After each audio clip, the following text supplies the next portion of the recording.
Before time had a beginning, before the stars knew how to burn, before creation took its first breath, there was silence. Not the kind of silence you hear, but the kind that exists before sound is even possible. And in that endless stillness, God spoke, and with a single command, light obeyed. Light did not simply appear. It moved, it formed, it became alive. From the voice of God came beings of fire and brilliance. They were not born, they were spoken into existence. And the moment they existed, they understood their purpose, their place, their creator. They filled the heavens, countless in number, radiant beyond imagination. Some burned like flames, others shone like stars, and all of them turned toward the throne and they worshipped. But then, something different happened. Among the countless beings of light, one did not shine the same. He stood, not in darkness, but not fully in light. His form was steady, his presence quiet. While others sang, he watched. He did not join the chorus, not because he refused, but because he was not made for it. While the others were drawn closer, he was called away. No explanation, no question, only direction. And so he moved, away from the brilliance, away from the presence, into the unknown. He passed through silence, through space untouched, through a world not yet formed. And then he saw it, a void, waiting to become something more. And once again, God spoke. Waters gathered, land rose, light separated from darkness. The watcher stood and observed it all. Oceans moved like breath, mountains rose like giants, and life slowly began. It was beautiful, but he did not feel it. And then something changed. From dust, God formed a man and breathed life into him. The watcher leaned closer, not with movement, but with attention. This was different, not like angels, not like light, fragile, temporary, but alive, in a way he did not understand. And then his purpose began. He was not sent to speak, not sent to guide, not sent to interfere. He was sent to watch, to witness every moment, every choice, every consequence. From the first breath to the final one, he saw joy, laughter echoing through the earth. He saw love, two souls choosing each other. But then he saw something else, betrayal, pain, loss. And for the first time, something unfamiliar began to form within him. A child cried, alone, in the dark. No one came. The watcher stood there, witnessing it. And though he did not move, something shifted, not in his position, but within him. He did not understand it yet, but he was beginning to feel. And as humanity continued, growing, changing, falling, the watcher realized something. This assignment was not simple observation. It was something far deeper, something heavier, and one day, very soon, a single question, Hutton, would change everything. A question he could not answer. He was not sent to speak. He was not sent to act. He was sent to watch. And for a long time, and that was enough, until humanity became more than just something to observe. Time moved, and the earth changed. Kingdoms rose and fell into dust. Men built and destroyed. He saw power corrupt even the strongest. He saw love broken by betrayal. He saw prayers rise into the heavens and disappear into silence. But one night, something was different. A man sat alone, broken, exhausted, forgotten, and with a voice barely strong enough to speak, he prayed, "If you are there, please hear me." The watcher heard it, every word, every breath, every crack in his voice, and for the first time, he wanted to respond, but he could not. because he was not sent to answer. He was sent to witness. And so he remained, still, silent, as the man waited and eventually stopped praying. Something changed in that moment, not in the world, but within him. The watcher began to feel the weight of what he was seeing. Every unanswered prayer, every silent tear, every hidden pain, he carried it. And then came the moment that would change everything. A man, alone in the desert. The sun burned above him, the ground cracked beneath him, and his strength was fading. He had walked for days, searching, hoping, surviving. But now, he could go no further. He fell to the ground, breathing slowly, fading quietly.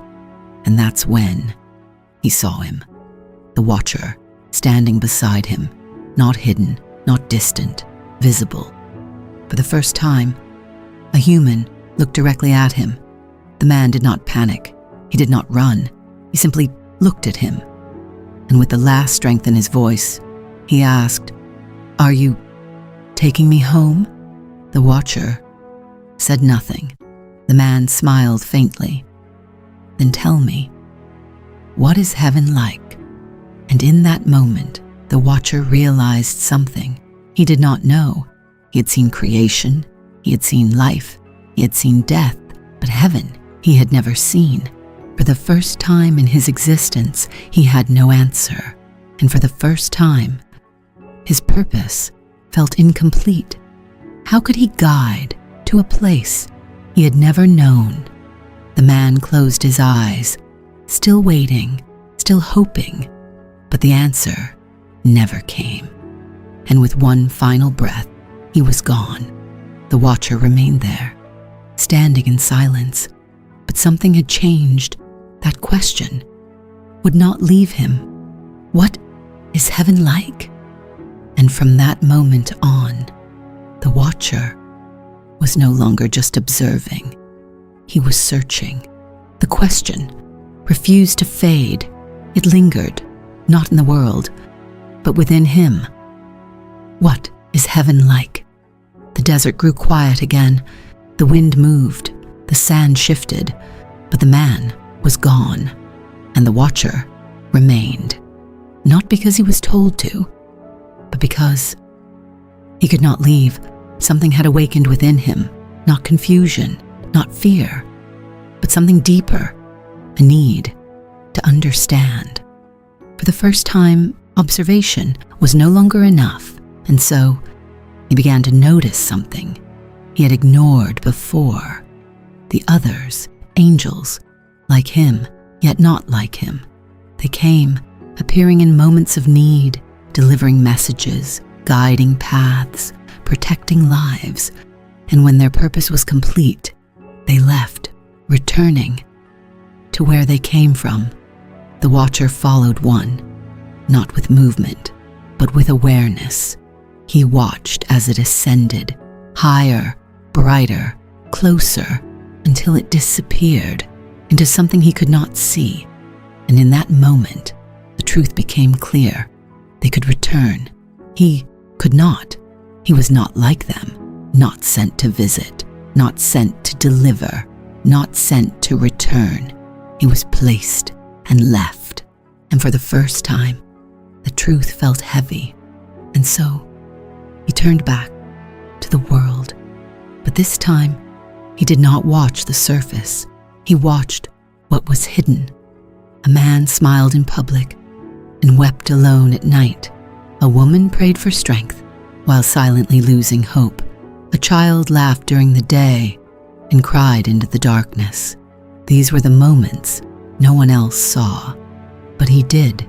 Every secret, every pain, every silent struggle, he carried it, not by choice, but by design, because he was the only one who saw everything. And then came the moment that nearly broke him. A child standing in the rain, lost, afraid, calling out for someone who would not come. The watcher stepped forward, not physically, but in intention. For the first time, He was about to act, but something stopped him. Not a voice, not a force, but something deeper. A boundary, a command, written into his existence. He could not interfere, and for the first time, the watcher felt something close to pain, not physical, but something heavier, the weight of seeing and not being able to change anything. And the question returned, louder than before. What is heaven like? But now, it was no longer just curiosity. It was something else. Why? Was he never allowed to see it? And for the first time, the watcher questioned his purpose, not out of rebellion, but out of something far more dangerous, the need to understand. He had seen everything: life, death, joy, suffering. He had watched humanity from its first breath to its final whisper. But one thing remained unknown: heaven. The world continued, as it always had. People lived, people loved, people lost, and the watcher remained, watching, carrying, waiting, and then it happened. Not like before, not distant, not commanding, personal. A voice called him, "Come." The watcher did not move, not because he did not hear, but because he did not understand. This had never happened. He was never called, never invited, never wanted. And yet, the call remained, not fading, not repeating, just present. And so, for the first time, the watcher chose to move. He rose, not through air, but through something deeper, through layers of existence, through silence that began to turn into sound, through darkness that slowly became light. The closer he moved, the more everything changed. The weight he carried began to lift. The questions within him grew quiet. And then he saw it, not as a place, but as something beyond understanding.